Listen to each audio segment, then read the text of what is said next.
परम पावन दलाई लामा जी के इस 90 जन्मदिन के अवसर पर मैं यहाँ हिंदी में बात कर रहा हूँ। बहुत से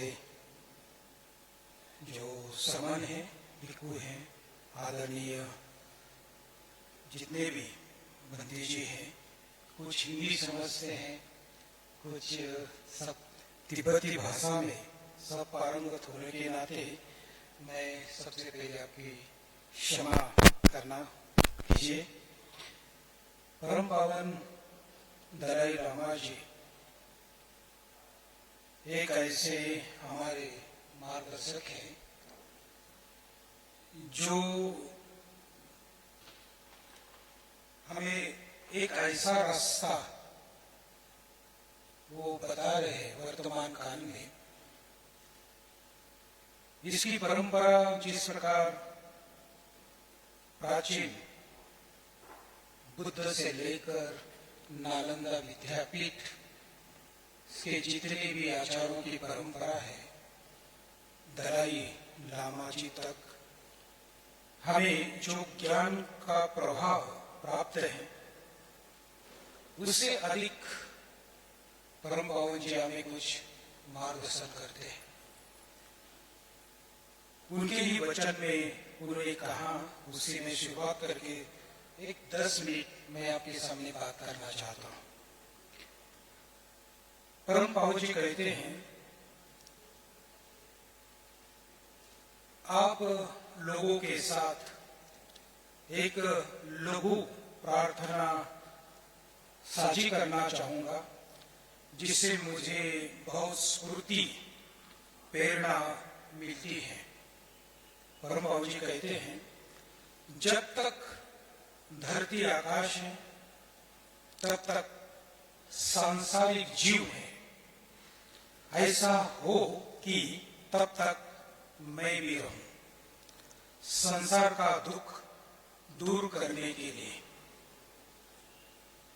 परम पावन जी हमें श्रुतमय ज्ञान या चिंतन में या भावना में ये तीनों प्रज्ञा का निर्देश करते हुए सिर्फ किताबी ज्ञान ही नहीं, वो कहते हैं कि हमें अनुभव के स्तर पे जाना चाहिए।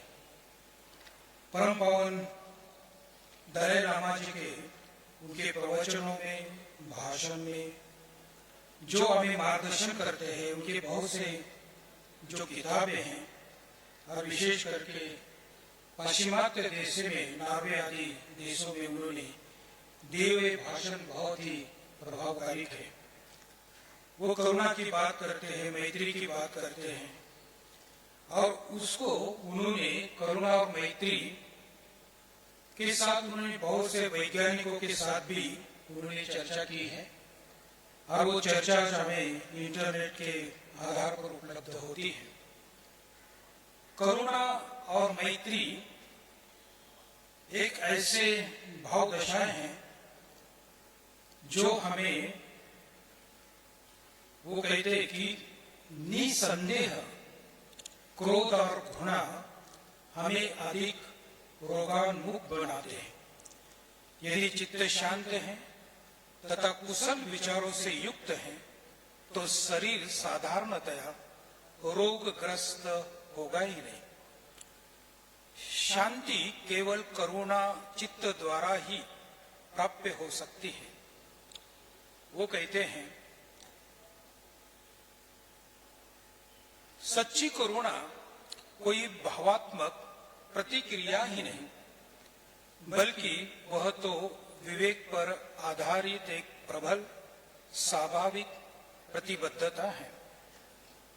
दूसरों के प्रति उत्तरदायित्व की भावना विकसित होगी, अर्थात उनकी समस्याओं को सुलझाने की और उनकी सक्रिय सहायता करने की आकांक्षा है। हमारी उस करुणा के रास्ते में वो कहते हैं कि करुणा एक ऐसी हमारी जो भाव दशा ही नहीं तो उससे और अधिक है। और हमें सभी सत्वों के प्रति, सभी प्राणियों के प्रति उनके दुख दूर करने के लिए हमें सतत प्रयासरत होना चाहिए। वो कहते हैं हमारी उस करुणा के रास्ते में बाधक अगर को बनता है तो वो कहते हैं हमारी आत्म केंद्रित मानस तथा स्वतंत्र अस्तित्व से युक्त हमारे निरपेक्ष आत्मभाव की अवधारणा। तो उनका करुणा के ऊपर, प्रेम के ऊपर, मैत्री के ऊपर एक व्यवहारिक जो पक्ष है वो सभी जगत के सामने, सभी मानवता के लिए वो हमारे सामने रखते हैं। जिस प्रकार प्रज्ञा और करुणा हमारे लिए ये दो भाग बुद्धत्व प्राप्त करने के लिए, वो सर्वोच्च अवस्था प्राप्त करने के लिए ये महत्वपूर्ण है। परम पावन जी अपने प्रवचनों में वो अधिक करुणा के ऊपर, प्रेम के ऊपर, मैत्री के ऊपर वो हमें मार्गदर्शन करते रहते हैं। क्रोध और द्वेष सिर्फ हमें स्वयं के लिए नहीं, हमारे परिवार के लिए, हमारे देश के लिए और पूरे मानव जाति को नष्ट कर सकता है। इसलिए आज के इस जगत के वातावरण में हम देखते हैं कि जहां कहीं संघर्ष है, युद्ध है, तनाव है, इस प्रकार के समस्या जगत में जो उत्पन्न हो रहे हैं, वहां परम पावन जी के इस विचार की आवश्यकता है। परम पावन जी जिस प्रकार हमें इस परंपरा का मार्गदर्शन करते हुए दिखाई देते हैं, उसी प्रकार भारत के जितनी परंपराएं हैं, जितने दर्शन हैं, उस सभी दर्शन की उतना ही आदर भाव से वो हमें कहते हैं कि हम एक दूसरे के जो भी तत्व ज्ञान है, दर्शन है, एक दूसरे के दर्शन को हम ठीक से देखना चाहिए। ये मेरा, ये तेरा, इस प्रकार की भाव दशा से हम ग्रसित नहीं होना चाहिए। जो भी सत्य है, जो भी यथार्थ है, तो ये तो सभी को पसंद होता है। सत्य की ही हम ज्यादा विश्वास रखते हैं, तो हम सभी दर्शनों के प्रति भी उतना ही आदर रखना चाहिए। दुनिया में और भारत के परंपरा में जो भी वैदिक दर्शन से लेकर श्रमण दर्शन आदि जो है, तो उसकी एक परंपरा जो नालंदा विद्यापीठ की परंपरा है, आपस में संवाद करते थे, वाद विवाद करते थे, तर्क के द्वारा, एक दूसरे की सहायता के द्वारा दर्शन का विकास प्राचीन काल में होता था। आज हम जो भी दर्शन के आधार पर वाद विवाद, प्रतिवाद करते रहते हैं और एक दूसरे के शत्रु के स्वरूप देखते हैं, इस प्रकार का वर्तन परम पावन जी मान्य नहीं है।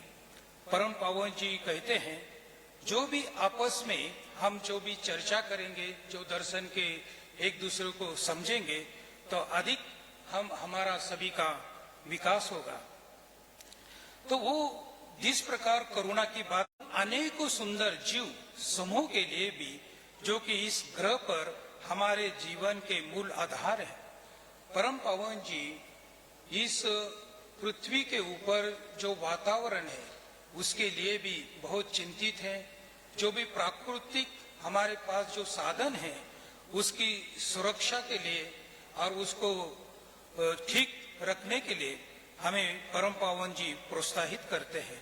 परम पावन जी के ऐसे एक हमारे आदर्श हैं सभी सत्वों के प्रति, सभी मनुष्यों के प्रति, सभी वनस्पतियों के प्रति। इतना ही नहीं, इस जगत में जो कुछ भी इस अस्तित्व में, उसके प्रति वो करुणा से, मैत्री से वो भरे हुए हैं और हमें भी प्रेरित करते रहते हैं।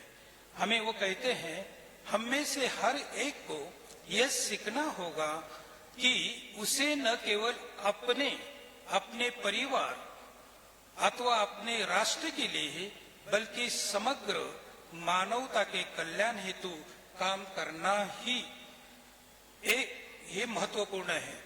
तो यहाँ पर परम पावन जी हमें कि सभी मानवता के प्रति, इस पृथ्वी तल में रहने वाले सभी सत्वों के प्रति हम एक परिवार के लोग हैं, इस प्रकार प्रेम और मैत्री से रहने के लिए परम पावन जी हमें प्रेरित करते हैं।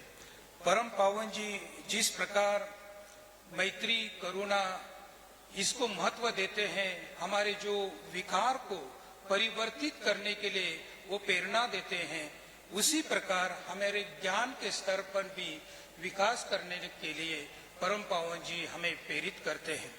जिस प्रकार हम जिस नालंदा परंपरा जो है, नालंदा विद्यापीठ की जो परंपरा है, उस परंपरा के आधार पर जहां भी भारत में आज जो गांडेन है, सेरा है, दिबू है, इस प्रकार के ये यूनिवर्सिटी जो आज यहाँ भारत में दिखाई दे रही हैं, तो उसमें जो भारतीय परंपरा, जो नालंदा विद्यापीठ की परंपरा, सिर्फ तिब्बत ही ऐसा कह सकता है कि ये परंपरा हमारे पास है और परिपूर्णता के द्वारा आज हमारे सामने उपस्थित है।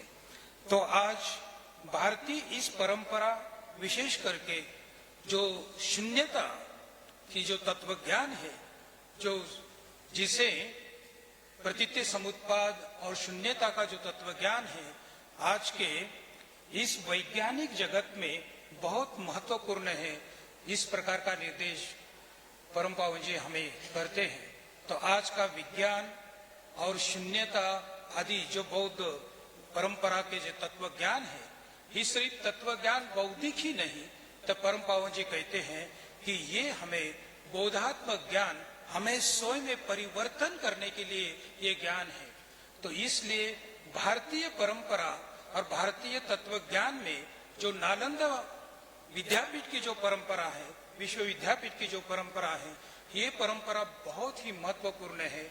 और हमें परम पावन जी एक महत्वपूर्ण एक निर्देश करते हैं कि जिस प्रकार ये नालंदा विद्यापीठ की परंपरा तर्क के ऊपर आधारित है, न्याय के ऊपर आधारित है, हम जो भी किताबी ज्ञान पढ़ते हैं, जो भी हमें टीचर सिखाते हैं, जो हम डिबेट करते हैं, वाद विवाद करते हैं और बौद्धिक स्तर पे उसका समाधान ढूंढने की कोशिश करते हैं, लेकिन वो सिर्फ बौद्धिक स्तर पे ही समाधान न होते हुए परम पावन जी हमें एक निर्देश करते हैं कि हमें स्वयं में उसमें परिवर्तन आना चाहिए। इतना ही नहीं कि हमें बोधात्मक ज्ञान के स्तर पर जाना चाहिए, जिसको बौद्ध परंपरा में निर्विकल्प ज्ञान कहा, बोधात्मक ज्ञान कहा है। परम पावन जी हमें और एक निर्देश करते हैं, हमारी जो नालंदा विद्यापीठ की जो परंपरा है, जो हमारा तत्व ज्ञान है, जो हम तर्क के द्वारा कस के बौद्धिक स्तर से पुरान नालंदा विद्यापीठ की परंपरा से, और इतना नहीं, शारीरिक और मानसिक तौर पे वो आज पूर्ण भारतीय नहीं, आज परम पावन जी पूरे जगत के सत्वों के और मानव के आदर्श मार्गदर्शक और वो बोधिसत्व हमारे सामने खड़े हैं। तो मैं आज ज्यादा बात न करते हुए मैं परम पावन जी को के आज के इस जन्मदिन के अवसर पर उनके दिल से, मन से शरण गमन करते हुए उनके मार्गदर्शन पे हम चलने की कोशिश करेंगे। मुझे लगता है उनका जन्मदिन मनाना, उन्होंने बताए हुए मार्ग पे चलना, यही सबसे बड़ी बात है।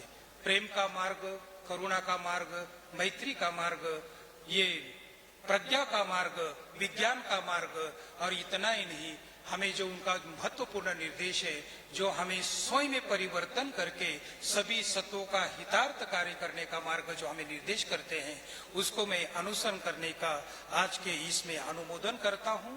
और मेरे जो भी मैंने कहा आपने बहुत ध्यान से सुना, इसलिए मैं सभी को धन्यवाद देते हुए मेरे ये संक्षिप्त प्रवचन यहाँ समाप्त करता हूँ। Thank you.